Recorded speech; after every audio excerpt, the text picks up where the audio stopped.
आज की कहानी है चूहिया के स्वयंवर। गंगा नदी के तट पर एक धर्मशाला थी। वहाँ एक गुरुजी रहा करते थे।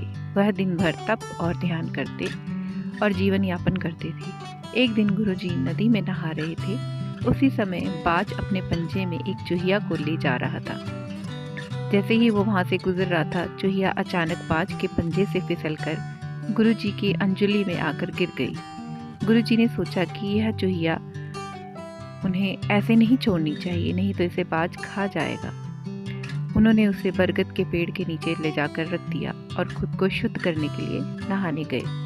नहाने के बाद गुरुजी ने अपनी शक्तियों का इस्तेमाल करके चूहिया को एक छोटी सी लड़की में बदल दिया और अपने साथ आश्रम ले गए। गुरुजी ने आश्रम पहुंचकर सारी बात अपनी पत्नी को बताई और कहा कि हमारी कोई संतान नहीं, इसलिए इसे ईश्वर का वरदान समझकर स्वीकार करो और इसे अच्छे से पालन पोषण करो।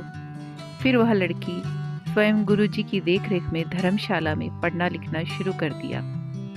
पढ़ी लिखी लड़की बहुत होशियार थी। यह देख गुरुजी ने अपनी पत्नी को कहा कि हमें अपनी बेटी पर बहुत गर्व है। एक दिन गुरुजी को उनकी पत्नी ने बताया कि लड़की विवाह योग्य हो गई है।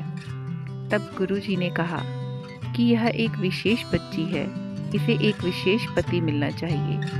अगली सुबह अपनी शक्तियों का उपयोग करते हुए गुरुजी ने सूर्य देव की प्रार्थना की और पूछा, हे सूर्य देव, क्या आप मेरी बेटी से विवाह करेंगे?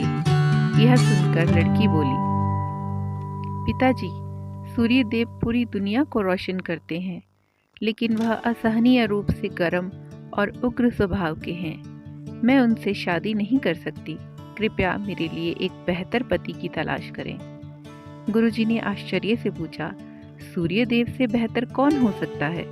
इस पर सूर्य देव ने सलाह दी, आप बादलों के राजा से बात कर सकते हैं। वह मुझसे बेहतर हैं, क्योंकि वह मेरे प्रकाश को ढक देते हैं। इसके बाद गुरुजी ने अपनी शक्तियों का उपयोग करते हुए बादलों के राजा को बुलाया और कहा, कृपया मेरी बेटी को स्वीकार करें। मैं चाहता हूँ कि अगर मेरी बेटी आपको स्वीकृति देती है तो आप उससे शादी करें। इस पर उनकी बेटी ने कहा, पिताजी, बादलों के राजा काला और गीला होता है और बहुत ठंडा होता है। मैं उससे शादी नहीं करना चाहती। कृपया मेरे लिए एक बेहतर पति तलाश करें। गुरुजी ने फिर आश्चर्य से पूछा, भला बादलों के राजा से बेहतर कौन हो सकता है? बादलों के राजा ने सलाह दी, गुरुजी, आप हवाओं के देवता वायुदेव से बात करें। वह मुझसे बेहतर हैं, क्योंकि वो मुझे कहीं भी उड़ा कर ले जा सकते हैं। इसके बाद गुरुजी ने फिर अपनी शक्तियों का प्रयोग किया। वायुदेव को बुलाया और कहा, कृपया मेरी बेटी के साथ विवाह स्वीकार करें, अगर वह आपको चुनती है तो।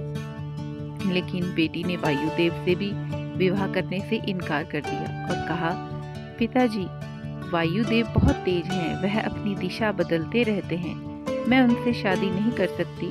कृपया आप मेरे लिए एक बेहतर पति की तलाश करें। गुरुजी की बात फिर सोचने लगे, वायुदेव से बेहतर कौन हो सकता है?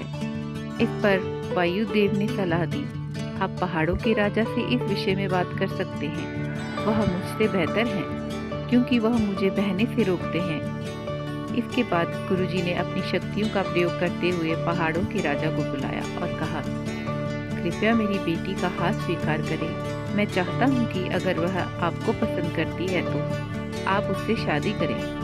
फिर बेटी ने कहा, पिता जी, पहाड़ों के राजा कठोर हैं, वह अचल हैं। मैं उनसे शादी नहीं करना चाहती। कृपया मेरे लिए एक बेहतर पति की तलाश करें। गुरुजी ने सोचा, पहाड़ों के राजा से बेहतर कौन हो सकता है? पहाड़ों के राजा ने सलाह दी, गुरुजी, आप चूहे के राजा से बात करके देखिए। वह मुझसे बेहतर हैं, क्योंकि वह मुझ में छेद कर सकता है। आखिर में गुरुजी ने अपनी शक्तियों का फिर उपयोग करते हुए चूहे के राजा को बुलाया और कहा, कृपया मेरी बेटी का हाथ स्वीकार करें। मैं चाहता हूँ कि वह आप उससे शादी करें, अगर वह आपसे शादी करना चाहे। जब बेटी ने चूहे के राजा से मिली तो वह बहुत खुश होकर शादी के लिए राजी हो गई। गुरु ने अपनी बेटी को एक सुंदर चूहिया के रूप में वापस बदल दिया। इस प्रकार गुरुजी की बेटी चूहिया का स्वयंवर संपन्न हुआ। कहानी से सीख, जो जन्म से जैसा होता है उसका स्वभाव कभी नहीं बदल सकता। अगर आपको ये वीडियो और ये कहानी पसंद आई हो तो प्लीज़ लाइक, शेयर और सब्सक्राइब करना ना भूलें। Thank you.